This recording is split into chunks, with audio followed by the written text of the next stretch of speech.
اعوذ باللہ من الشیطان الرجیم بسم اللہ الرحمن الرحیم رب اشرح لی صدری ویسر لی امری واحلل عقدۃ من لسانی یفقہوا قولی۔ ریاض الصالحین حصہ اول۔ بار بار سلام کے دہرانے کے مستحب ہونے کا بیان، جیسے کوئی مل کر اندر گیا پھر فوراً واپس آیا، باہر سے اندر گیا یا ان کے بیچ پیڑ اور قسم کی کوئی چیز حائل ہو تو پھر سلام کرنا۔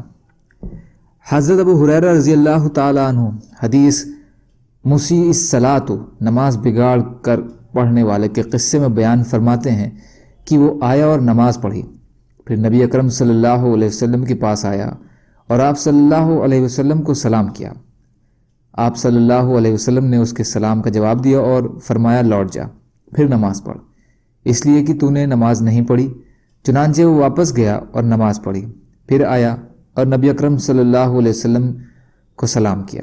آپ صلی اللہ علیہ وسلم نے سلام کا جواب دے کر پھر اسے دوبارہ نماز پڑھنے کی تلقین فرمائی، یہاں تک کہ 3 بار ایسا کیا۔ بخاری اور مسلم۔ فائدہ: اس میں تھوڑے سے وقفے اور فاصلے پر بار بار سلام کرنے کی اجازت ہے، جیسا کہ امام صاحب نے بتایا ہے۔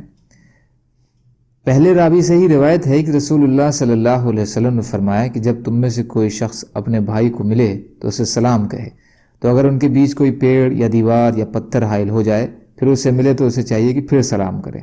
ابو داؤد۔ امام صاحب نے یہ بتایا ہے کہ حدیث بھی اس کی دلیل ہے جو بالکل واضح ہے اور اسی بات کو ثابت کر رہی ہے۔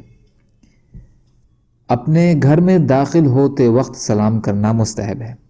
اللہ تعالیٰ فرماتے ہیں جب تم گھروں میں داخل ہو تو اپنے نفسوں یعنی گھر والوں کو سلام کرو، یہ اللہ کی طرف سے انعام ہے، بابرکت ہے اور پاکیزہ ہے۔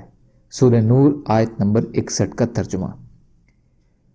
حضرت انس رضی اللہ تعالیٰ عنہ فرماتے ہیں کہ مجھ سے رسول اللہ صلی اللہ علیہ وسلم نے فرمایا، اے بیٹے، جب تم اپنے گھر والوں کے پاس جاؤ تو سلام کرو، تم پر اور تمہارے گھر والوں پر برکت ہوگی۔ ترمذی۔ حسن صحیح۔ فائدہ: بہت سے لوگ جب اپنے گھر جاتے ہیں تو اپنی بیوی بچوں کو سلام کرنے میں اپنی سبکی محسوس کرتے ہیں، حالانکہ یہ خیر و برکت اور سلامتی کی دعا ہے، اس لیے اس میں حجاب محسوس کرنا اچھا نہیں بلکہ آتے جاتے سلام کرنا ضرور چاہیے۔ بچوں کو سلام کرنے کا بیان۔ حضرت انس رضی اللہ تعالیٰ عنہ کے بارے میں آتا ہے کہ وہ بچوں کے پاس سے گزرے تو انہیں سلام کیا اور فرمایا رسول اللہ صلی اللہ علیہ وسلم ایسا ہی کیا کرتے تھے۔ بخاری اور مسلم۔ فائدہ: بچوں کو سلام کرنے میں بھی نرمی کا اظہار ہے اور ان کے دل رکھنے کا بھی اہتمام ہے۔